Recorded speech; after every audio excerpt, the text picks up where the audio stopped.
அன்பை கொண்டாடுவோம், இறை அன்பில் ஒன்றாகுவோம். இந்த உலகில் மனித நலம் மலர்ந்து மாண்படைய பண்போடு நாம் வாழுவோம், நீரை வாழ்வை நாம் காணுவோம். அன்பை கொண்டாடுவோம், அவர் அன்பில் ஒன்றாகுவோம். இந்த உலகில் மனித நலம் மலர்ந்து மாண்படைய பண்போடு நாம் வாழுவோம், நீரை வாழ்வை நாம் காணுவோம். தந்தை மகன் தூய் ஆவியாரின் பெயராலே ஆமென். நம் ஆண்டவராகிய இயேசு கிறிஸ்துவின் அருளும் கடவுளின் அன்பும் தூய் ஆவியாரின் நட்புறவும் உங்கள் அனைவரோடும் இருப்பதாக. ஆன்மாவோடும் இருப்பதாக. இறையேசுவில் பிரியமான அன்புமிக்க சகோதர சகோதரிகளே, பொது காலத்தின் 14ஆம் ஞாயிறு திருப்பள்ளியில் நாம் அனைவரும் இணைந்திருக்கிறோம். சிறப்பாக இணையத்தின் வழியாக இணைந்திருக்கக்கூடிய உங்கள் ஒவ்வொருவரையும் இந்த திருப்பள்ளியிலே உங்களுடைய கருத்துக்களுக்காக சிறப்பாக இந்த திருப்பள்ளியில் நாம் ஜெபிக்க இருக்கிறோம். அன்பிற்குரியவர்களே, இன்றைய நற்செய்தியில் ஆண்டவர் இயேசு கிறிஸ்து சீடர்களை நற்செய்தி பணிக்காக வெளியே அனுப்புகிறார். அப்போ ஒவ்வொரு வீட்டுக்கும் போங்க, எந்த வீட்டுக்கு நுழைஞ்சாலும் முதல்ல உங்களுக்கு அமைதி உரித்தாக என்று சொல்லி வாழ்த்துங்கள் என்று சொல்கிறார். ஆண்டவருடைய அமைதியை ஏற்றுக்கொள்ள அவர்கள் தகுதியுள்ளவர்களாக இருந்தால் அந்த அமைதி அவர்களோடு இருக்கும், இல்லையெனில் திரும்பி வந்துவிடும் என்கிற அந்த உண்மையை நமக்கும் பொருந்துவதாக பார்க்கிறோம். ஆண்டவருடைய அமைதியை ஆண்டவர் நமக்கு தினந்தோறும் கொடுத்து கொண்டிருக்கிறார். ஆனால் அந்த அமைதியை பெறக்கூடிய தகுதியுள்ளவர்களாக நாம் வாழ்ந்து கொண்டிருக்கிறோமா? நம்முடைய வாழ்க்கை அப்படியாக அமைந்திருக்கிறதா? சிந்தித்து பார்த்து நாம் அந்த அமைதியை பெறக்கூடிய தகுதி இல்லாதவர்களாக வாழ்ந்து கொண்டிருக்கிறோம் என்று சொன்னால், நம்முடைய செயல்பாடுகள் அப்படியாக இருக்கிறது என்று சொன்னால், நம்முடைய வாழ்க்கை நம்முடைய வார்த்தை அப்படியாக இருக்கிறது என்று சொன்னால், இந்த நேரத்தில் அதற்காக கடவுளிடம் மன்னிப்பு வேண்டி நாம் உருக்கமாக மன்றாடுவோம்.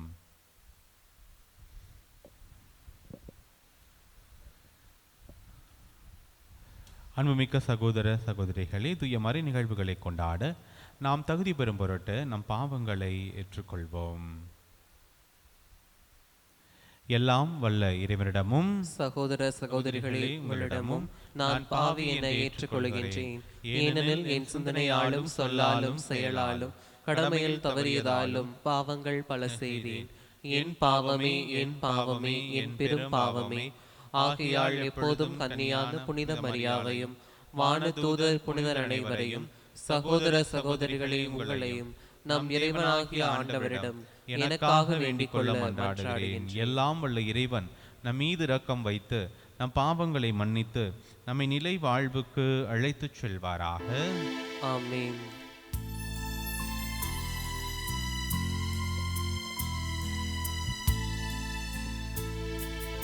ஆண்டவரே இரக்கமாயிரும். ஆண்டவரே இரக்கமாயிரும்.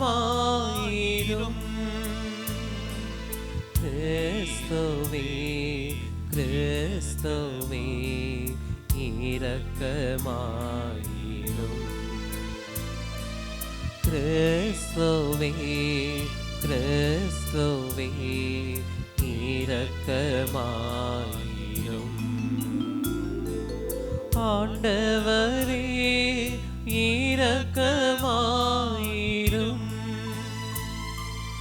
ஆண்டவரே இரக்கமாயிரும்.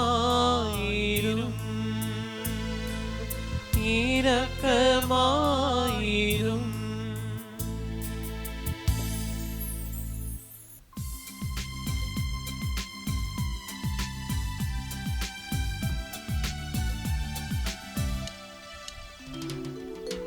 உன்னதங்களிலே கடவுளுக்கு மாட்சி உண்டாகுக. உலகினிலே நல் மனத்தோர்க்கு அமைதி உம்மை நீயாக உம்மை புகழ்கின்றோம் உம்மை வாழ்த்துகின்றோம் உம்மை ஆராதிக்கின்றோம் உம்மை மாட்சிப்படுத்துகின்றோம் உமது மேலான மாட்சியின் பொருட்டு உமக்கு நன்றி கூறுகின்றோம் ஆண்டவராகிய இறைவா வானுலக அரசரே எல்லாம் வல்ல தந்தையாகிய இறைவா இறைவா ஒரே மகனாய் உதித்த ஆண்டவர் இயேசு கிறிஸ்துவே ஆண்டவராகிய இறைவா இறைவனின் செம்மறியே தந்தையின் திருமகனே தந்தையின் திருமகனே உலகின் பாவங்களை போக்குபவரே நீரியம் மீது இறங்குவே உலகின் பாவங்களை போக்குபவரே எங்கள் மன்றாட்டை ஏற்றருள்வே தந்தையின் வலப்பக்கம் வீற்றிருப்பவரே நீரியம் மீது இறங்குவே ஏனெனில் இயேசு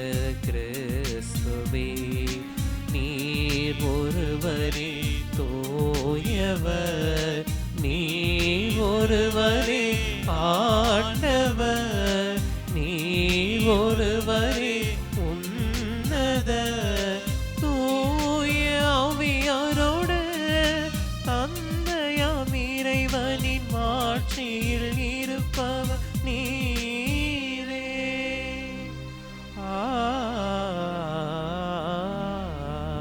ஆமென்.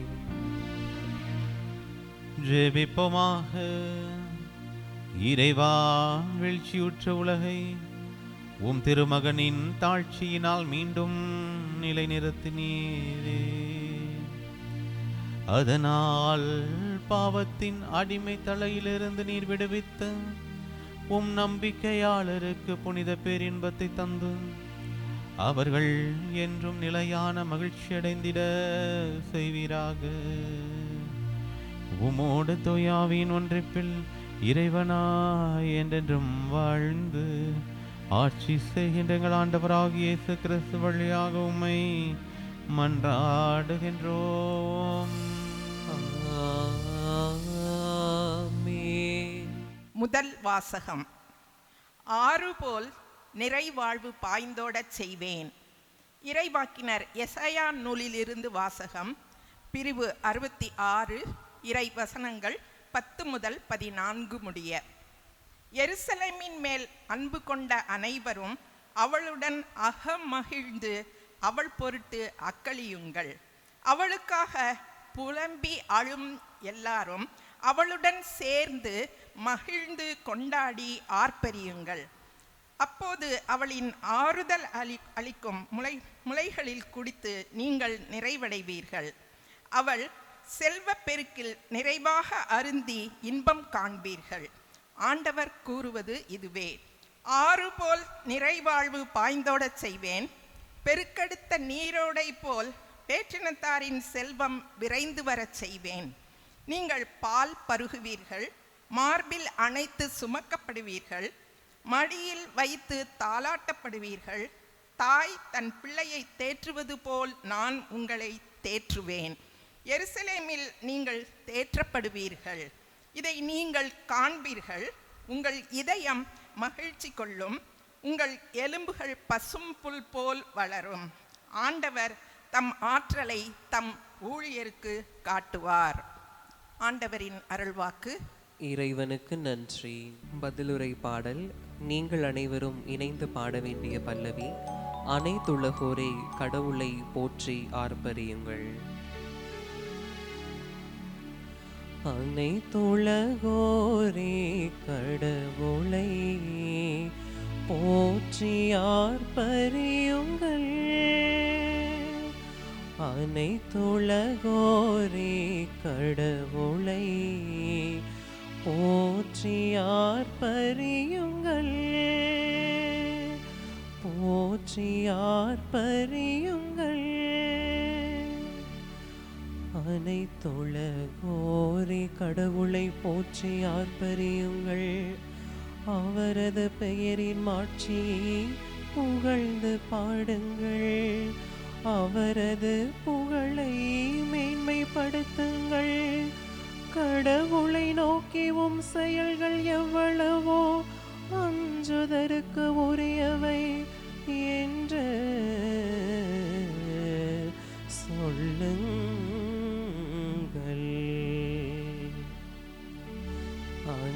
அனைத்துலகோரே கடவுளை போற்றியார் பரியுங்கள். அனைத்துலகோரே கடவுளை போற்றியார் பரியுங்கள். போற்றியார் பரியுங்கள். அனைத்துலகோர் உம்மை பணிந்திடுவர். அவர்கள் உம் புகழ் பாடிடுவர். உம் பெயரை புகழ்ந்து பாடிடுவர் என்று சொல்லுங்கள். வாரீர், கடவுளின் செயல்களை பாரீர். அவர் மானிடரிடையே ஆற்றி வரும் செயல்கள் அஞ்சுதற்கு உரியவை. அனைத்துலகோரே கடவுளை போற்றியார் பரியுங்கள். அனைத்துலகோரே கடவுளை போற்றியார் பரியுங்கள். போற்றியார் பரியுங்கள். இரண்டாம் வாசகம். என் உடலில் உள்ள தழும்புகள் நான் இயேசுவுக்கு அடிமை என்பதற்கு அடையாளம். திருத்தூதர் பவுல் கலாத்தியருக்கு எழுதிய திருமுகத்திலிருந்து வாசகம். அதிகாரம் 6, இறை திருமுத்துக்கள் 14-18 முடிய. சகோதரர் சகோதரிகளே, நானோ நம் ஆண்டவர் இயேசு கிறிஸ்துவின் சிலுவையை அன்றி வேறு எதை பற்றியும் ஒருபோதும் பெருமை பாராட்ட மாட்டேன்.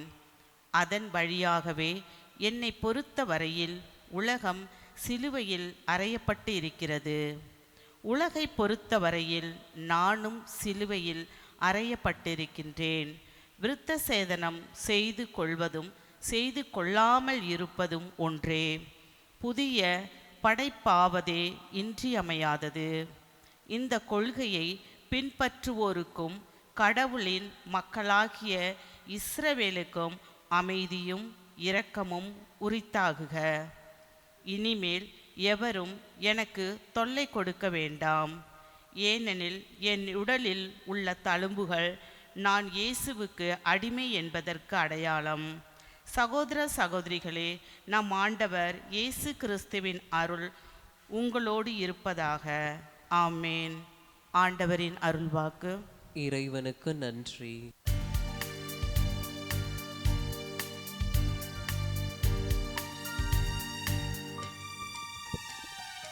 அல்லேலூயா அல்லேலூ அல்லேலூயா அல்லேலூ அல்லேலூயா அல்லேலூ அல்லேலூயா அல்லேலூ அல்லேலூயா அல்லேலூ அல்லேலூயா அல்லேலூயா அல்லேலூயா. கிறிஸ்து அருளும் அமைதி உங்கள் உள்ளங்களை நெறிப்படுத்துவதாக. கிறிஸ்துவை பற்றிய நற்செய்தி உங்களுள் நிறைவாக குடிக்கொள்வதாக. அல்லேலூயா அல்லேலூயா அல்லேலோ அல்லேலூயா அல்லேலோ அல்லேலூயா அல்லேலோ அல்லேலூயா அல்லேலோ அல்லேலூயா அல்லேலோ அல்லேலூயா அல்லேலூயா அல்லேலூயா.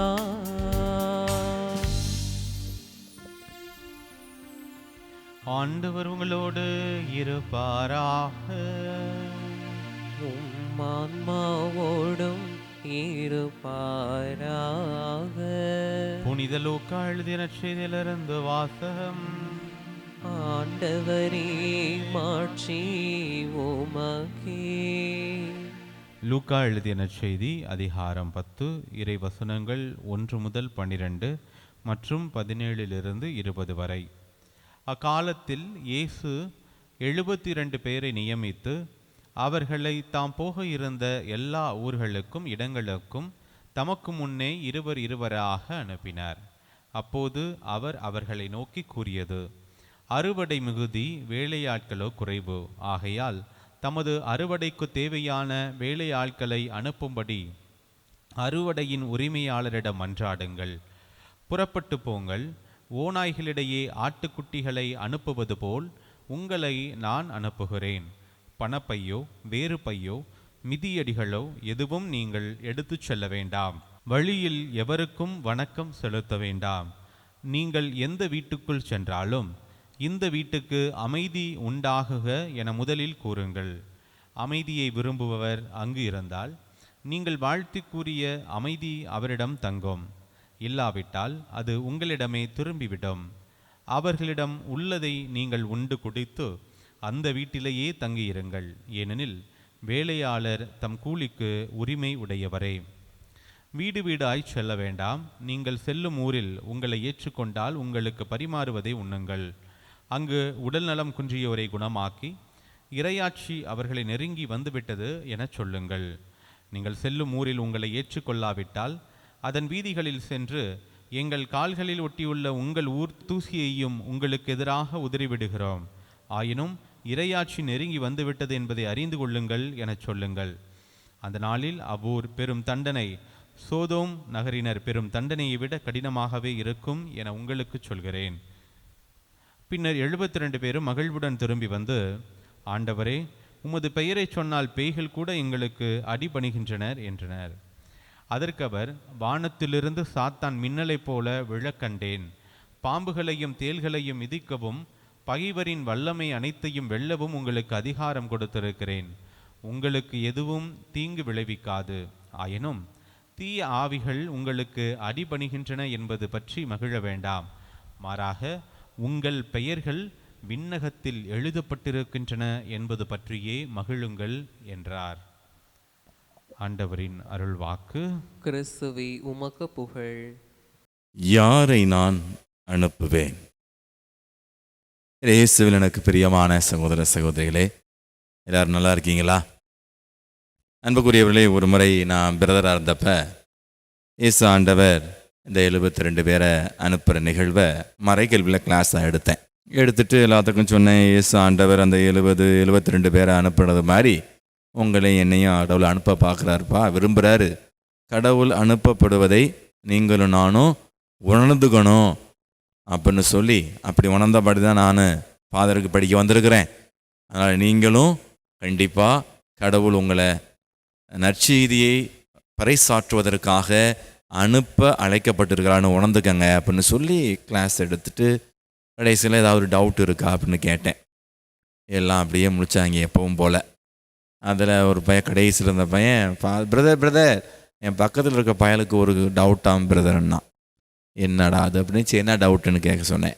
அவன் சொன்னான், ஒன்றும் இல்லை பிரதர், கடவுள் நம்மளை அனுப்புறது இருக்கட்டும், பிரதர் நம்மளை வீட்டுக்கு எப்போ அனுப்புவார் அப்படின்னு கேட்டான். இயேசு கிறிஸ்துவுக்குள் பிரியமானவர்களே, இந்த இறையலைத்தலை ஏற்று எங்களை போன்ற குருவானவர்கள் குரு பட்ட நிகழ்ற நடக்கிறப்ப ஒரு அருமையான பாட்டு பாடுவாங்க. நானே உன் கடவுள் முதலும் முடிவுமாய் நானே இருக்கின்றேன், என் மக்கள் மக்களின் துன்பங்கள் கண்டேன், அவர் மனம் பாடும் வேதனை உணர்ந்தேன், அவர் அழுகுரல் நான் கேட்டேன். நாளும் நலமும் வாழ்வும் வளமும் வழங்கிட மனமு வந்தேன், யாரை நான் அனுப்புவேன், யாரை நான் அனுப்புவேன், என்னை அனுப்பும்,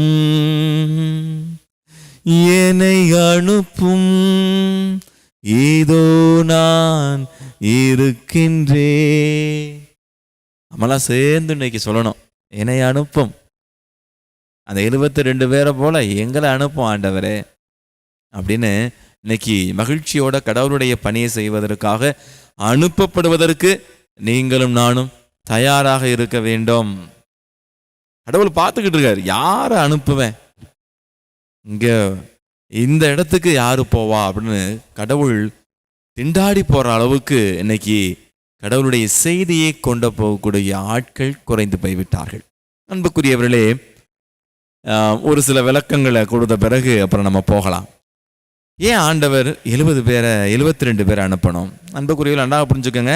விவிலிய அறிஞருடைய கருத்தின்படி இன்னைக்கு நம்ம நற்செய்தியில் உள்ள முதல் வசனம் 10வது அதிகாரம் முதல் வசனத்தை பார்த்தீங்கன்னா, இயேசு ஆண்டவர் 72 பேரை அப்படிங்கிற இடத்துல கீழே குறிப்பீடு கொடுத்துருக்கோம். பார்த்துக்கோங்க, நல்லா கவனிச்சுக்கணும்.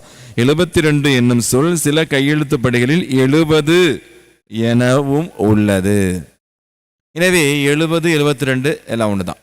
2 வேறு கருத்துக்கள் இருந்தாலும் ஏன் இந்த 70 சொல்லணும்னு முதல் கருத்து, முதல் விவிலிய அறிஞர் என்ன காரணம் சொல்றாங்கன்னா, பழைய ஏற்பாட்டில் எண்ணிக்கை புத்தகத்தில் 11வது அதிகாரத்தில் 16 முதல் 17 உடைய உள்ள வசனங்கள்ல ஆண்டவர் மோயிஸ் என்று சொல்றாரு, உங்கள்கிட்டேருந்து 70 பேரை தேர்ந்தெடுப்பா, நான் வானத்திலிருந்து இறங்கி ஆவியை உன்மேல் பொழிவேன், அந்த ஆவியையும் அவர்கள் 70 பேர் மேலேயும் பொழிவேன் என்று சொல்லி, நீ மக்களுக்காக செய்கின்ற அந்த கடமையில் அவர்களும் பங்கெடுக்க 70 நபர்களை நியமி என்று ஆண்டவர் மோயிசனுக்கு சொன்னதை ஆண்டவர் இயேசு இங்கு பூர்த்தி செய்கிறார்.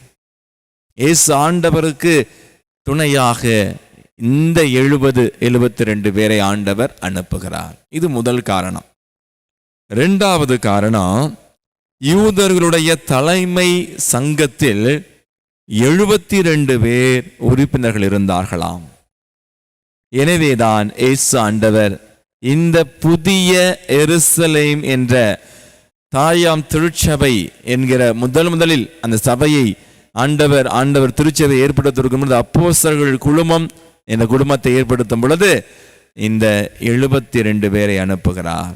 எப்படி அந்த யூதர்களிடம் தலைமை சங்கத்தில் 72 நபர்கள் முடிவெடுக்கும் பொறுப்பில் இருந்தார்களோ, அதுபோல் அந்த 72 பேர் இயேசுவின் செய்தியை உலகமெங்கும் எடுத்து சென்றார்கள். 3வது காரணம், லூக்கா நற்செய்தியாளருடைய கருத்தின்படி அப்பொழுது இருந்த உலக நாடுகளின் எண்ணிக்கை 72 என்று சொல்கிறார்கள் விவிலிய அறிஞர்கள். எனவே உலகில் உள்ள எல்லா நாடுகளுக்கும் ஆண்டவருடைய செய்தி, நற்செய்தி செல்ல வேண்டும் என்பதற்காக ஆண்டவர் இயேசு கிறிஸ்து அந்த 72 பேரை அனுப்புகிறார். கண்டிப்பாக இது நடந்திருக்குன்னு நினைக்கிறேன். இன்னைக்கு நான் நம்புறேன், இயேசு ஆண்டவரை அறியாத தேசம் உண்டா? இயேசு ஆண்டவரை அறியாத நபர்கள் உண்டா? இன்னைக்கு உலகம் எங்கும் இயேசு ஆண்டவரை அறிந்திருக்கிறார்கள். பிரைஸ் தி லார்ட், ஹல்லேலூயா. அன்புக்குரியவர்களே, எனக்கு இந்த விவிலிய கருத்தோட இதை படிக்கிறப்ப ரொம்ப எனக்கு பிடிச்ச ஒரு நிகழ்வு, இந்த மயக்க மருந்து இருக்கு பாருங்களா. இந்த மயக்க மருந்தை கண்டுபிடிச்சவர் டாக்டர் ஜேம்ஸ் சிம்சன் என்பவராம். இன்னைக்கு குழந்தைகள் பிறப்பதர் சிசேரியன் பண்ணுறதுக்கும் சர்ஜரி பண்ணுறதுக்கு முன்னாடி குளோரோஃபார்ம் என்ற மயக்க மருந்தை போட்டு தான் அதை செய்கிறாங்க. ஆனால் அறிவியல் உலகத்தில், அறிவியல் வரலாற்று இது மிகப்பெரிய ஒரு கண்டுபிடிப்பு. அதே போல் ஏகப்பட்ட கண்டுபிடிப்புகள் கண்டுபிடித்திருக்கிறார். யாரு? ஜேம்ஸ் சிம்சன் என்பவர். அவரிடம் செய்தியாளர்கள் கேட்டாங்களாம், இவ்வளவு கண்டுபிடிச்சிருக்கீங்களே, உங்களுடைய கண்டுபிடிப்புகள் எது சிறந்த கண்டுபிடிப்பு என்று கேட்டிருக்கிறார்கள். அவர் என்ன சொன்னார் தெரியுமா? அன்புக்குரியவர்களே, அழகாக அற்புதமாக சொன்னாராம், நான் ஒரு மிகப்பெரிய பாவி, என்னை ஆண்டவர் இயேசு என்னை மீட்பதற்காக இயேசு கிறிஸ்து இந்த உலகத்திற்கு வந்தார். எனவே நான் கண்டுபிடித்த கண்டுபிடிப்புகளில் மிகவும் சிறந்த உயர்ந்த படைப்பு என்னவென்றால் இயேசு ஆண்டவர் என் மீட்பர் என்பதை நான் உணர்ந்து கொண்டதே, கண்டுபிடித்ததே எனது கண்டுபிடிப்புகளில் சிறந்த கண்டுபிடிப்பு என்று சொன்னாராம். இவ்வளவு சந்தோஷமா இருக்கு கேட்கிறப்ப. பெரிய விஞ்ஞானி, அறிவியல் விஞ்ஞானி இயேசு ஆண்டவர் தனது மீட்பர் என்பதை உணர்ந்ததை தான் சிறந்த கண்டுபிடிப்பாக கருதுகிறார் என்றால், இன்னைக்கு நீங்களும் நானும் இயேசுதான் நமது மீட்பர்னு கண்டுபிடிச்சிட்டோமா, இல்லைன்னா தேடிக்கிட்டு இருக்கோமான்னு யோசிச்சு பார்க்கணும் மக்களே. அன்புக்குரிய நெஞ்சங்களே, இன்னைக்கு நற்செய்தியில பார்த்தீங்கன்னா ஆண்டவர் சொல்கிறார், அழகாக அற்புதமாக சொல்கிறார், உங்களுடைய புறப்பட்டு போங்கள், ஓநாய்களிடையே ஆட்டுக்குட்டிகளை அனுப்புவது போல் உங்களை நான் அனுப்புகிறேன். இதுதான் இன்னைக்கு நிலைமை. ஆண்டவர் இயேசு அன்னைக்கு சொன்னது இன்னைக்கும் பொருந்தும். இன்னைக்கு இயேசு ஆண்டவர் நற்செய்தியை நீங்களும் நானும் அறிவிக்கிறதுக்காக அனுப்பப்படுகிறோம் என்ற அந்த உலகத்தில் இயேசுவின் விழுமியங்களான உண்மை, நீதி, நேர்மை இவற்றை கடைபிடித்தால் இன்று நீங்களும் நானும் ஓநாய்களிடையே வாழ்கிறோம் என்பதை உணர்ந்து கொள்ள முடியும். நாம் அனைவரும் ஓநாய்களான தீய சக்திகள் கொண்ட நபர்களிடையே, தீய எண்ணங்கள் கொண்ட நபர்களிடையே நல்ல எண்ணங்கள் கொண்ட ஆடுகளாக வாழ அழைக்கப்பட்டிருக்கிறோம் என்பதை நீங்களும் நானும் புரிந்து கொள்ள வேண்டும்.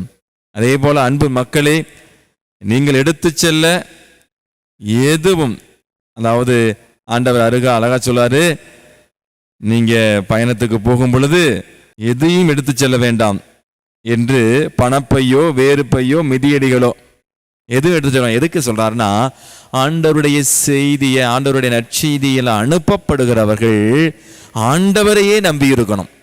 இயேசு ஆண்டவருடைய அழைப்பை ஏற்று அவருடைய செய்தியை நீங்களும் நானும் இன்னைக்கு இயேசு ஆண்டவருடைய சீடர்களாக வாழணும்னா நம்மள்கிட்ட நிறைய தியாகம் செய்யணும். இந்த உலகப்பற்று இருக்கக்கூடாது. உலகத்தில் உள்ள செல்வங்கள், சொந்தங்கள் அனைத்தையும் நாம் தியாகம் செய்ய வேண்டும்.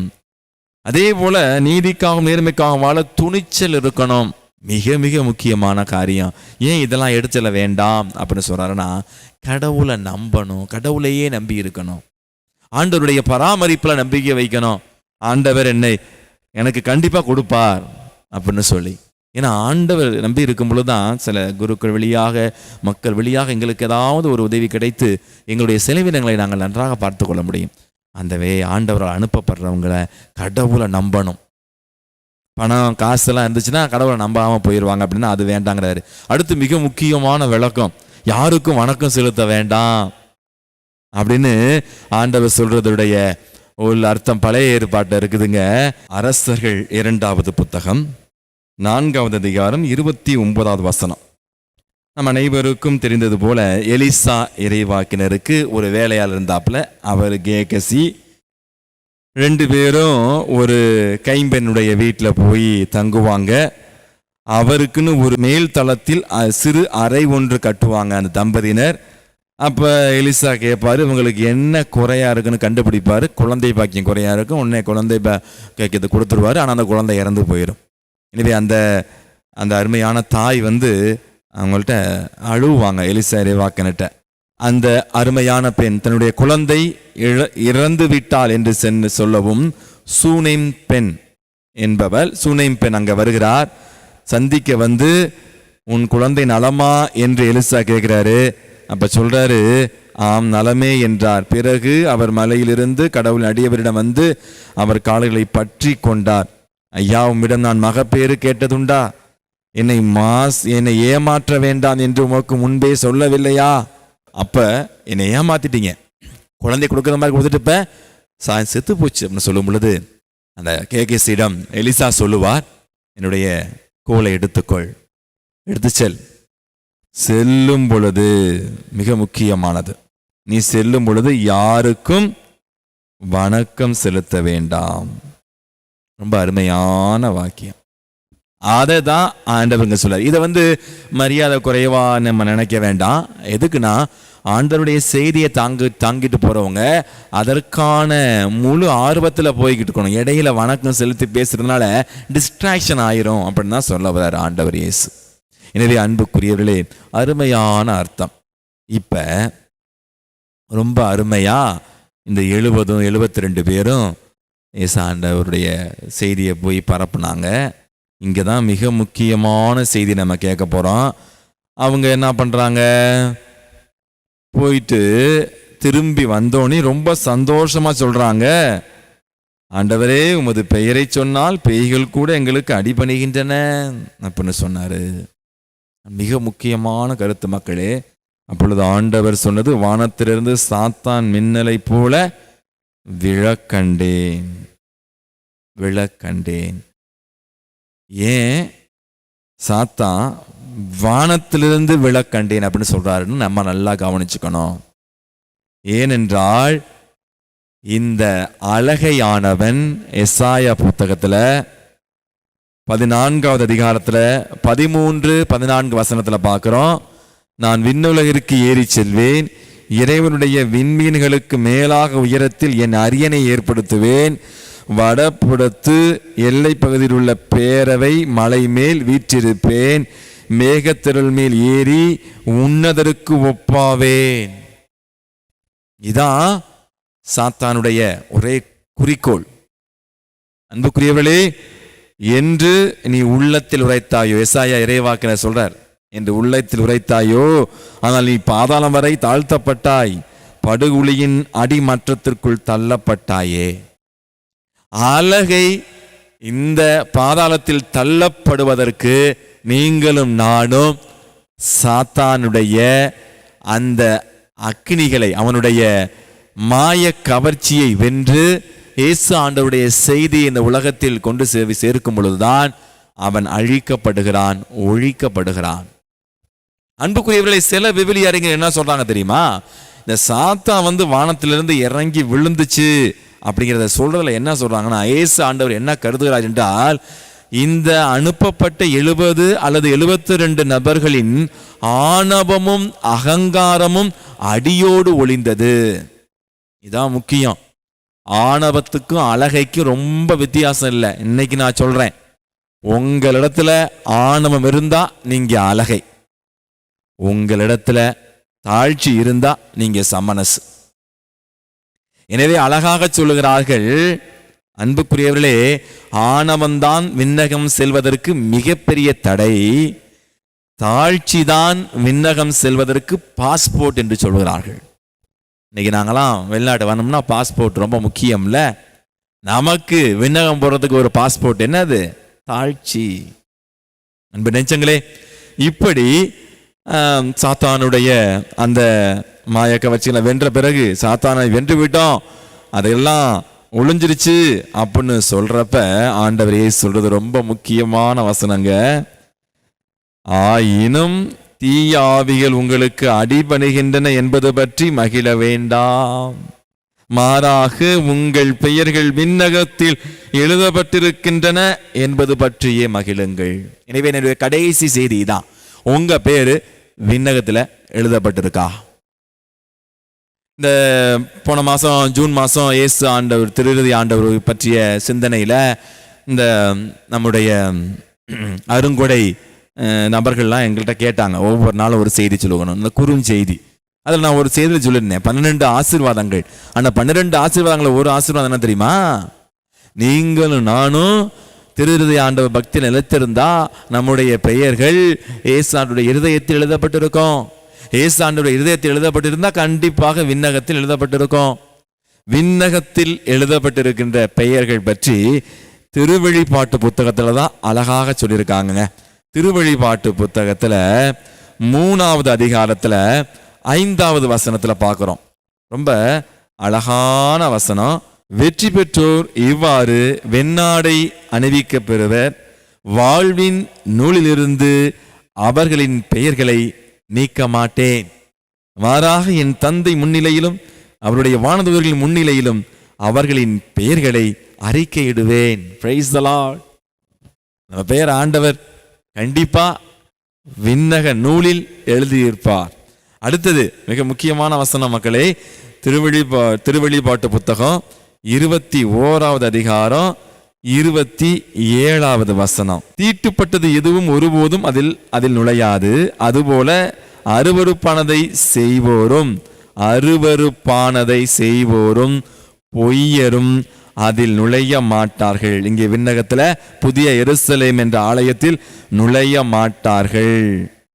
மிக முக்கியமானது, ஆட்டுக்குட்டி வைத்திருக்கும் வாழ்வின் நூலில் பெயர் எழுதப்பட்டவர்கள் மட்டுமே அதில் நுழைவார்கள். ஆட்டுக்குட்டியின் ரத்தம்னா ஆட்டுக்குட்டியின் அந்த ரத்தம், ஆட்டுக்குட்டி வைத்திருக்கும் வாழ்வின் நூலின் புத்தகம்.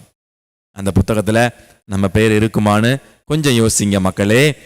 அடுத்தது எச்சரிக்கையான ஒரு வசனம், திருவெளிப்பாட்டு புத்தகம் 19:15. வாழ்வின் நூலில் பெயர் எழுதப்படாதோர் நெருப்பு ஏரியில் எரியப்படுவார்கள். நெருப்பு ஏரியில் எரியப்படுவார்கள். அதான் பாதாளத்தில் எரியப்படுவாங்க. அன்பு நெஞ்சங்களே, கொஞ்சம் பயமாக தான் இருக்கு இதை பற்றி சொல்றப்ப. ஆனால் நீங்களும் நானும் புரிந்து கொள்ள வேண்டும், எப்படி ஆண்டவர் இயேசுவால் அனுப்பப்பட்ட அந்த 72 பேரும் ஆண்டவர் இயேசு பேரை சொன்ன பிறகு சாத்தான் வானத்திலிருந்து கீழே வந்து அழிந்து விழுந்துச்சு. பின்ன வானத்திலிருந்து நெருப்புகளை போல இறங்கியது அப்படின்னு சொன்னது போல நம்முடைய ஆணவம் எப்பொழுது எரிந்து சுட்டரிக்கப்பட்டு நாம் தாழ்ச்சி என்னும் புண்ணியத்தை நம்ம பெறுறோமோ அப்பொழுதுதான் விண்ணகத்தை பரிசாக்கி கொள்ள முடியும். எனவே அன்பு நெஞ்சங்களே, வேண்டி விரும்பி கேட்டுக்கொள்கிறோம், விண்ணக நூலில் நமது பெயர் எழுதப்பட வேண்டுமென்றால் ஆண்டவர் இயேசுவால் அனுப்பப்படுவதற்கு நாம் தயாராக இருக்க வேண்டும். இன்னைக்கு நான் முழிச்சதுலேருந்து தூங்குறதுக்குள்ள ஒரு 4 பேத்துக்கு நல்லது செஞ்சனா. உண்மையிலே மக்கள் எனக்கு ஆச்சரியமாக இருந்துச்சு. இந்த இறந்த நபருக்காக பூசு வைக்க போகிறப்ப இங்கெல்லாம் வந்து 2 வீலர் அங்காசும்பாங்க. அதில் புக் பண்ணோம்னா நம்ம ஊரில் உள்ளது மாதிரி வந்து அவங்களே கூட்டிகிட்டு போவாங்க. கூட்டிகிட்டு போகிறப்ப சிக்னல் இருந்துச்சு.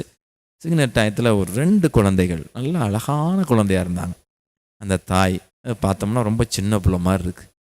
அப்படியே ஏற்றிட்டு போனாங்க. என்கிட்ட ஃபஸ்ட்டு வந்து நான் பைக்கில் உட்காந்தனால பர்ஸ் எடுக்க முடியலை. அப்புறமா கொஞ்சம் யோசிச்சு பார்த்தேன், ஆண்டவரே கொஞ்சம் டைம் கொடுத்துருக்காரு நமக்காக அப்படின்னு சொல்லி கொஞ்சம் சிரமம் எடுத்து என்னுடைய பர்ஸை எடுத்து அவங்களுக்கு கொடுத்தோடனே எனக்கு கொஞ்சம் மன நிறைவு இருந்துச்சு. இதுபோல் பல நபர்களுக்கு உதவி செய்வதற்காகவே ஆண்டவர் அவர்களை நமது கண்முன் அனுப்புகிறார். நன்றாக புரிந்து கொள்ளுங்கள். எனவே யாரை நான் அனுப்புவேன்னு கடவுள் இன்னைக்கும் கேட்குறாரு. அன்னைக்கு எசாயாவை அழைத்த பொழுது அவர் சொன்னார், என்னை அனுப்பும் என்று சொன்னார். மோயிசனை அழைத்த பொழுது யாரை நான் அனுப்புவேன் என்று கேட்ட பொழுது என்னை அனுப்பும் என்று சொல்லி மோயிசன் தைரியமாக அந்த எகிப்து நாட்டிற்கு சென்றார். அதுபோல நீங்களும் நானும் ஆண்டவருடைய செய்தியை ஏற்று அவருடைய அழைப்பை ஏற்று நாம் ஆண்டவரால் அனுப்பப்பட தயாராக இருக்கிறோமா என்பதை சிந்தித்து செயல்படுவோம். ஆமேன். அன்பின் பரலோக பிதாவே, உம்மை போற்றுகிறோம், வாழ்த்துகிறோம், வணங்குகிறோம். ஆண்டவரே, இந்த பொதுக்காலம் 14வது ஞாயிற்றுக்கிழமையிலே நீர் எங்களை அனுப்பி இருக்கின்றீர் என்பதை உணர்ந்திருக்கிறோம். இதோ எகிப்திலே அந்த மக்கள் படும் துன்பங்களை மோயிசனுக்கு நீ வெளிப்படுத்தியது போல இந்த உலகத்தில் மக்கள் படும் துன்பங்களை எங்களுக்கு வெளிப்படுத்தி இருக்கிறீர். ஆண்டவரே, கண்டும் காணாதவர்களாய் நாங்கள் வாழாது இந்த உலகத்து மக்களுக்கு உதவி செய்வதற்காக எங்களை அழைத்து இருக்கிறீர் என்பதை உணர்ந்து எங்களால் இயன்றவரை உதவிகள் செய்து புண்ணியங்கள் சம்பாதித்து அதன் மூலம் எங்களது பெயர் விண்ணக புத்தகத்தில் எழுதப்படவும் உம்மால் என்றும் விண்ணகத்திற்கு வரவேற்கப்படவும் அருள் புரிந்து எங்களை ஆசீர்வதிப்பீராக. எங்கள் ஆண்டவராய கிறிஸ்து வழியாக மன்றாடுகின்றோம். ஆமென். அனைவரும் இணைந்து நம்முடைய நம்பிக்கையை அறிக்கையிடுவோம்.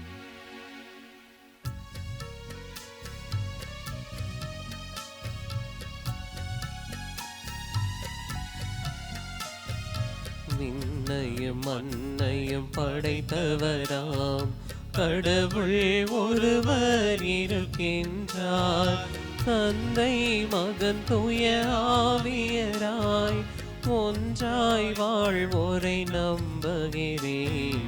தூய ஆவியின் வல்லமையாள் இறைமகன் நமக்காய் மனிதரானார். கன்னி மரியிடம் பிறந்தவரா இயேசுவை உறுதியாய் நம்புகிறேன். பிலாத்துவின் ஆட்சியில் பாடுபட்டார், சிலுவையில் இறந்து அடக்கப்பட்டார். மூன்றாம் நாளில் உயிர் தெழுந்தார், இறப்பின் மீதே வெற்றி கொண்டார். விண்ணகம் வாழும் தந்தையிடம் அரியணை கொண்டு இருக்கின்றார். உலகம் முடியும் காலத்திலே நடுவராய் திரும்பவும் வந்திடுவார். தூய ஆவியாரை நம்புகிறேன், பாரினில் அவர் துணை வேண்டுகிறேன். பாவ மன்னிப்பில் தூய்மை பெற்று பரிகார வாழ்வில் நிலைத்திடுவேன். திரு அவை உரைப்பதை நம்புகிறேன், புனிதர்கள் உறவை நம்புகிறேன். உடலின் உயிர்ப்பை நிலை வாழ்வை உறுதியுடனே நம்புகிறேன்.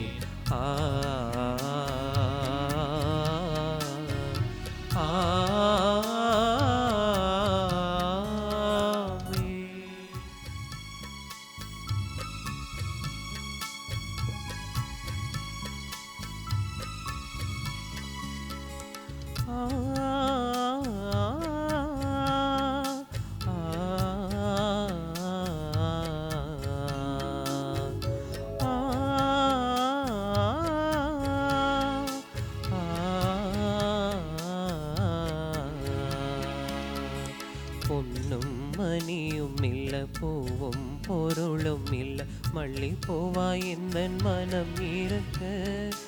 உன் மலர்பதம் படைத்தாள் போதும் எனக்கு. பொன்னும் மணியும் இல்ல, பூவும் பொருளும் இல்ல, மல்லிப்பூவாய் இந்த மனம் இருக்க. உன் மலர்பதம் படைத்தாள் போதும் எனக்கு. வந்தேன் வந்தேன் நிறைவா, இணை தந்தேன் தந்தேன் தலைவா. வந்தேன் வந்தேன் நிறைவா, இணை தந்தேன் தந்தேன் தலைவா. அன்புமிக்க சகோதர சகோதரிகளே, என்னுடையதும் உங்களுடையதுமான இப்பள்ளி எல்லாம் வல்ல தந்தையாகிய இறைவனை கேட்டதாகும்படி மன்றாடுங்கள். ஆண்டவர் தமது பெயரின் புகழ்ச்சிக்காகவும் மாட்சிக்காகவும் நமது நன்மைக்காகவும் புனித திரு அவை அனைத்தின் நலனுக்காகவும் உமது கையிலிருந்து இப்பள்ளியை ஏற்றுக்கொள்வாராக. ஆண்டவரே, உமது பெயரின் மாட்சிக்காக நாங்கள் நேர்ந்தளிக்கும் இக்காணிக்கை எங்களை தூய்மைப்படுத்துவதாக. விண்ணக வாழ்வுக்கு உரிய நற்செயல் புரிவதில் நாங்கள் நாளுக்கு நாள் முன்னேறி செல்வமாக. எங்கள் ஆண்டவராகிய இயேசு கிறிஸ்து வழியாக உம்மை மன்றாடுகின்றோம். ஆமென். ஆண்டவர் உங்களோடு இருப்பாராக. உம் ஆன்மாவோடும் இருப்பாராக. இதயங்களை மேலே எழுப்புங்கள். ஆண்டவரிடம் எழுப்பியுள்ளோ நம் இறைவனாகிய ஆண்டவருக்கு நன்றி கூறுவோம். அது தகுதியும் நீதியும் ஆனதே. ஆண்டவரே, தூயவரான தந்தையே, என்றும் உள்ள எல்லாம் உள்ள இறைவா, எங்கள் ஆண்டவராகிய கிறிஸ்து வழியாக என்னாலும் எவ்விடத்திலும் நாங்கள் உமக்கு நன்றி செலுத்துவது மெய்யாகவே தகுதியும் நீதியுமாகும், எங்கள் கடமையும் மீட்புக்குரிய செயலுமாகும். ஏனெனில் கிறிஸ்து பிறந்து முன்னைய பாவ நிலையிலிருந்து மனிதரை புதுப்பித்தார், பாடுபட்டு எங்கள் பாவங்களை அழித்தார், இறந்தோரிடமிருந்து உயிர்த்தெழுந்த நிலை வாழ்வுக்கு வழிவகுத்தார். தந்தையே, அவர் உம்மிடம் விண்ணேறி வந்து விண்ணகத்தின் கதவுகளை திறந்து வைத்தார். ஆகவே வானதூதரணிகளோடும் புனிதரின் பெருந்திரளோடும் நாங்கள் சேர்ந்து உமக்கு புகழ்ச்சி பண்ணு செய்து முடிவின்றி பாடுவதாவது: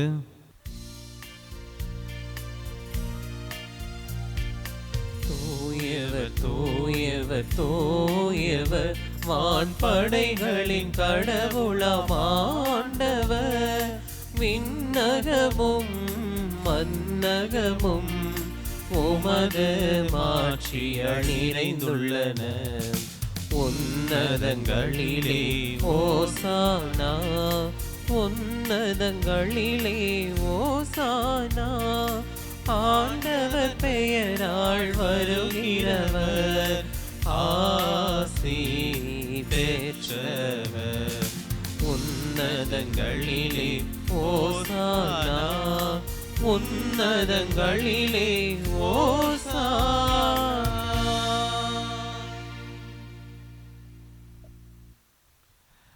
ஆண்டவரே, நீர்மையாகவே தூயவர், தூய்மையினத்திற்கு ஊற்று. ஆகவே உம்முடைய ஆவியை பொழிந்து காணிக்கைகளை தூய்மைப்படுத்த வேண்டுகின்றோம்.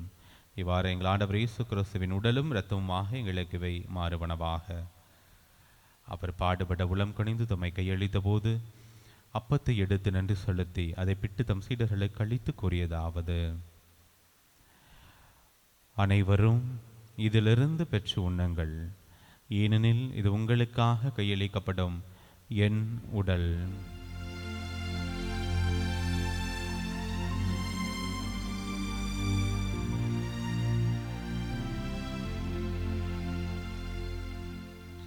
அவ்வண்ணமே இரவு விருந்தை அருந்திய பின் கிண்ணத்தையும் எடுத்து மீண்டும் உமக்கு நன்றி கூறி தம் சீடர்களுக்கு அளித்து அவர் கூறியதாவது: அனைவரும் இதிலிருந்து பெற்று பருகுங்கள், ஏனெனில் இது புதிய நிலையான உடன்படிக்கைக்குரிய இரத்தத்தின் கிண்ணம். இது பாவ மன்னிப்புக்கென்று உங்களுக்காகவும் பலருக்காகவும் சிந்தப்படும். இதை என் நினைவாக செய்யுங்கள்.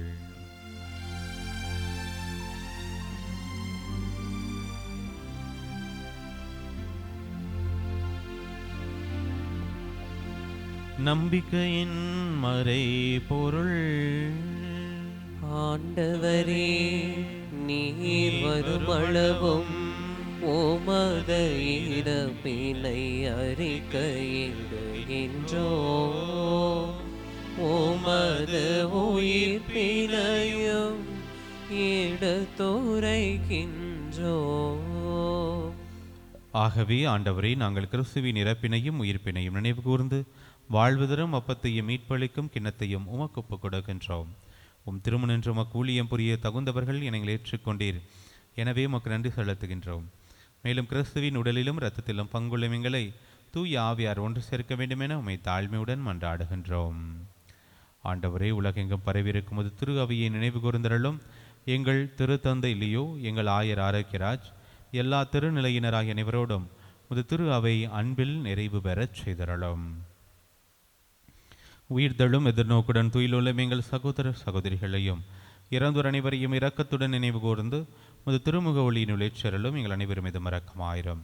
கடவுளின் கன்னித்தாயான புனித மரியா, அவருடைய கணவரான புனித யோசேப்பு, புனித திருத்துதர்கள், இவ்வுலகிலும் உகந்தவராய் இருந்தவராகிய புனிதர் அனைவருடனும் நாங்கள் நிலை வாழ்வில் பங்கு கொள்ளும் தகுதி பெற்றோம். திருமகன் இயேசு கிறிஸ்து வழியாக உம்மை புகழ்ந்தேத்து வரமருள உம்மை மன்றாடுகின்றோம்.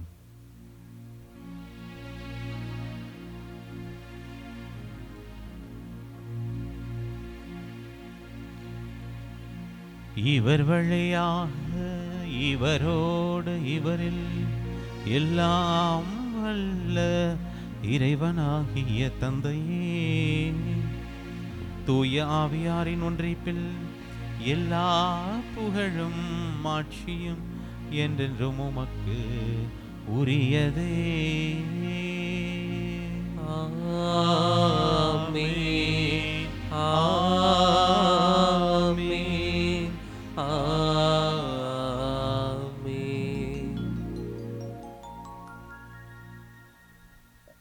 மீட்பரின் கட்டளையால் கற்பிக்கப்பட்டு இறை படிப்பினையால் பயிற்சி பெற்று நாம் துணிந்து சொல்வோம். விண்ணுலகில் இருக்கின்ற எங்கள் தந்தையே, உமது பெயர் தூயது என போற்றப் பெறுக. உமது ஆட்சி வருக. உமது திருவுளம் விண்ணுலகில் நிறைவேறுவது போல மண்ணுலகிலும் நிறைவேறுக. எங்கள் அன்றாட உணவை இன்று எங்களுக்கு தாரும். எங்களுக்கு எதிராக குற்றம் செய்வோரை நாங்கள் மன்னிப்பது போல எங்கள் குற்றங்களை மன்னியும். எங்களை சோதனைக்கு உட்படுத்தாதேயும் தீமையிலிருந்து எங்களை விடுவித்தருளும். ஆண்டவரே, தீமை அனைத்திலிருந்தும் எங்களை விடுவித்து எங்கள் வாழ்நாளில் அமைதியை கனிவுடன் அருள மன்றாடுகின்றோம். முதரக்கத்தின் உதவியால் நாங்கள் பாவத்திலிருந்து எப்போதும் விடுதலை பெற்று யாதொரு கலக்கமின்றி நலமாயிருப்போமாக. நாங்கள் எதிர்நோக்கியிருக்கும் பெரின்பத்துக்காகவும் எம் மீட்பராகிய இயேசு கிறிஸ்துவின் வருகைக்காகவும் காத்திருக்கின்றோம். ஏனெனில் ஆட்சியும் வல்லமையும் மாட்சியும் என்றென்றும் உமதே. ஆண்டவரே இயேசு கிறிஸ்துவே, அமைதியை உங்களுக்கு விட்டுச் சொல்கின்றேன், என் அமைதியை உங்களுக்கு அளிக்கின்றேன் என்றும் திருத்துதர்களுக்கு மொழிந்தீரே. எங்கள் பாவங்களை பாராமல் உமது திரு அவை நம்பிக்கையை கண்ணோக்கி உமது திருவுளத்திற்கு ஏற்பதற்கு அமைதியும் ஒற்றுமையும் அளித்தருள்வீராக என்று வாழ்ந்து ஆட்சி செய்கிறவர் நீரே. ஆமென். ஆண்டவருடைய அமைதி உங்கள் அனைவரோடும் என்றும் இருப்பதாக. உம் ஆன்மாவோடும் இருப்பதாக. ஒருவருக்கொருவர் ஆண்டவருடைய அமைதியை மகிழ்ச்சியோடு பகிர்ந்து கொள்வோம். சமாதானம், சமாதானம், சமாதானம்.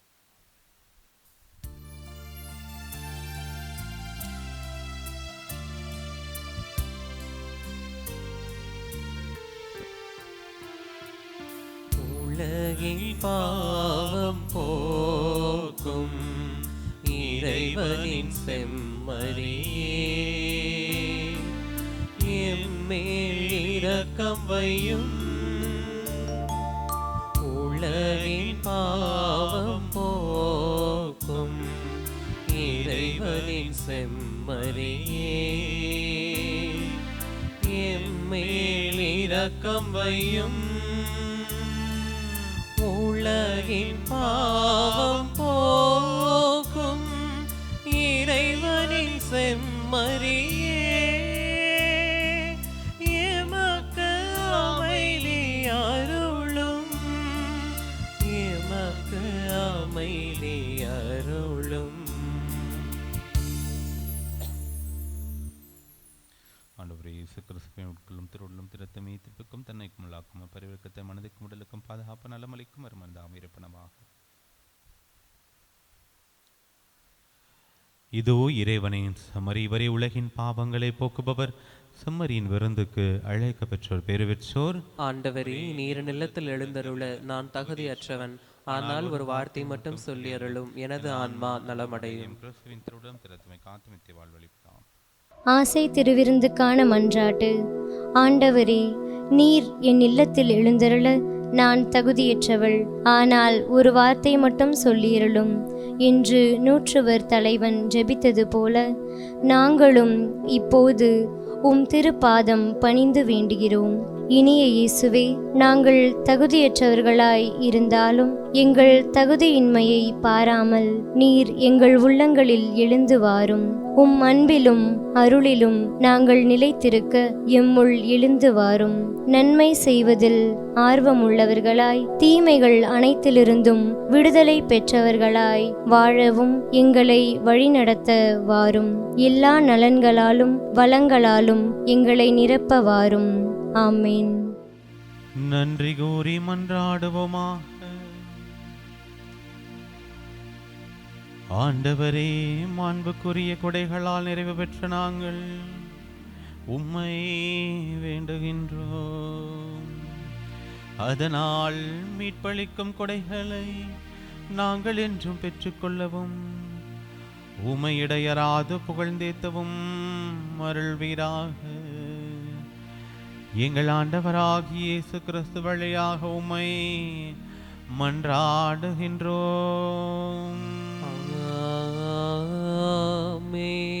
ஆண்டவர் உங்களோடு இருப்பாராக. உம் ஆன்மாவோடும் இருப்பாராக. எல்லாம் வல்ல இறைவன் தந்தை, மகன், தூயாவி உங்கள் ஒருவரையும் நிறைவாக ஆசீர்வதிப்பாராக.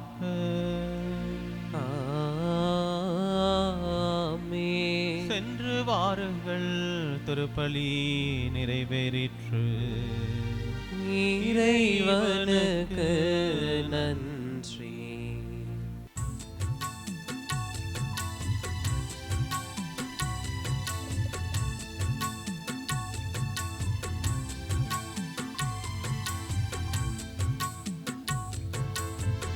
கோடான கோடி மக்கள் குறைகளை தீர்ப்பவளே, கொள்ளை அழகோடு எங்கள் ஆலயம் அமர்ந்தவளே, கோடான கோடி மக்கள் குறைகளை தீர்ப்பவளே, கொள்ளை அழகோடு எங்கள் ஆலயம் அமர்ந்தவளே, அம்மானி தேரினிலே பவனி வரும் போதினிலே, ஒய்யாரமாக மனம் ஊர்வலமும் போகிறது. யாரும் இல்லா ஏழை எங்கள் தஞ்சம் நீயே தாயே, உம்மை நம்பி வந்தோம், இங்கு உள்ளதையெல்லாம் தந்தோம். உந்தன் முகத்தை பார்க்கும்போது உள்ளம் மகிழுதே, உந்தன் நாமத்தை சொல்லும் போது நெஞ்சம் இனிக்குதே. அழகோவியமே எங்கள் அன்னை மரியே, உயிரோவியமே எங்கள் உள்ளம் கவர்ந்தவளே, அழகோவியமே எங்கள் அன்னை மரியே, உயிரோவியமே எங்கள் உள்ளம் கவர்ந்தவளே. உம் பார்வை சொல்லும் கருணையும் பாதமலரின் அருமையும், அழகே அழகே எங்கள் அம்மா நீ அழகே, அழகோவியமே எங்கள் அன்னை மரியே, உயிரோவியமே எங்கள் உள்ளம் கவர்ந்தவளே.